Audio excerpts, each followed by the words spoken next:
মানে যেটা আমরা জানতাম তস্য সুদ, এই তস্য সুদের মতো মহাজনী কারবারের মতো আমার কাছ থেকে এখন 6 মাসে নেবে, যেটা 1 মাসে নেবে না 6 মাসে নেবে। আপনি লক্ষ্য করেন গত নভেম্বর মাসে বিল বেড়েছে, বিদ্যুতের শুল্ক বেড়েছে। এটা কখন লাগু হয়েছে? এসে আমার কাছ থেকে নেওয়া শুরু করেছে মে মাসে। এই কয়েক মাসের একসাথে এরিয়ার দেওয়া হয়েছে আমার সাথে। এখন সানরিজের সাথে এরিয়ার কেন? এরিয়ার বলে কি চার্জেস হতে পারে? সানরিজ থাকলে এরিয়ার আসবে কেন? এর জবাব কিন্তু নেই। আজকে আমাদের সাথে এডিএম এর ডেপুটেশন আছে বন্ধুয়ারে, আমরা যাবো 12টায়, এবং আমরা সেখানে 15টা কলাম করেছি আমাদের মেমোরেন্ডামে।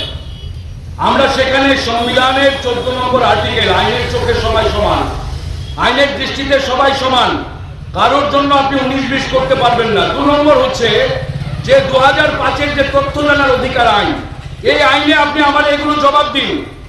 এই যে fuel and power purchase surcharge যেটা আছে সেটার ব্যাখ্যা দিন, এটার সাথে সানরিজের ব্যাখ্যা দিন, এবং এটার সাথে আপনি এরিয়ার হিসেবে চার্জের ব্যাখ্যা দিন, এবং ফিক্সড চার্জ ফুয়েল চার্জের আপনি ব্যাখ্যা দিন। তারপরে হচ্ছে ডিউটি চার্জ।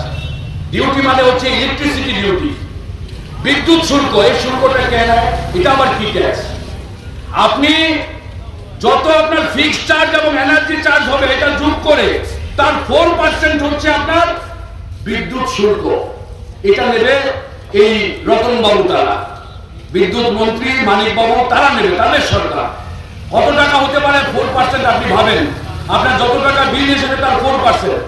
400 টাকার কম হলে নেবে না ইলেকট্রিসিটি ডিউটি, কিন্তু 400 টাকার উপরে বিল হলে, আরে আপনি যদি এখন 80 ইউনিট জ্বালান এটাও তো 400 টাকার উপরে যাবে, ফিক্সড চার্জ ফুয়েল চার্জ সব মিলে।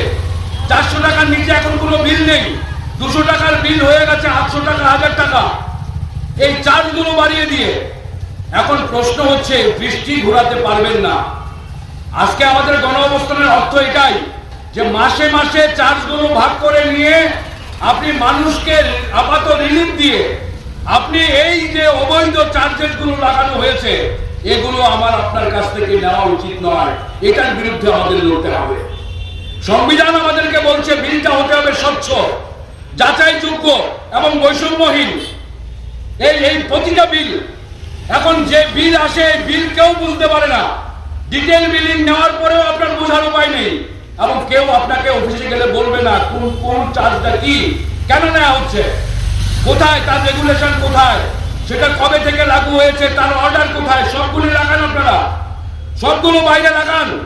এক একটা চার্জের কবে অর্ডার হয়েছে, কবে থেকে লাগু হয়েছে, তার ফর্মুলা কি, এবং কি কারণে আমার এত টাকার মধ্যে এত টাকা নেওয়া হবে। কোন একটা চার্জ যদি ভুলভাবে নেওয়া হয়ে থাকে আপনাকে টাকা ফেরত দিয়েছে বলুন আপনি। এই যে স্মার্ট মিটার বসানো হচ্ছে, আগের মিটার যে বসানো ছিল, আগে যে টাকাটা, যে একটা মানে সিকিউরিটির টাকা জমা ছিল, এটা আমার আপনাকে ফেরত দিয়েছে? এটা ফেরত দেয়নি। এটা কি স্মার্ট মিটারের সাথে যুক্ত হয়েছে? কোনো কাগজ দিয়েছে? আপনাকে দেয়নি, কিচ্ছু নেই, কোন রকমের কোনো জবাবদিহি তা নেই। বিদ্যুৎ দপ্তর এটা হয়ে গেছে এখন লুটের দপ্তর, জনগণকে লুট করার দপ্তর। জনগণের টাকা পয়সা কিভাবে লুট করে নেওয়া যায়, কষ্টার্জিত অর্থ কিভাবে নেওয়া যায়, তার জন্য এই সমস্ত বিলীন করা হচ্ছে।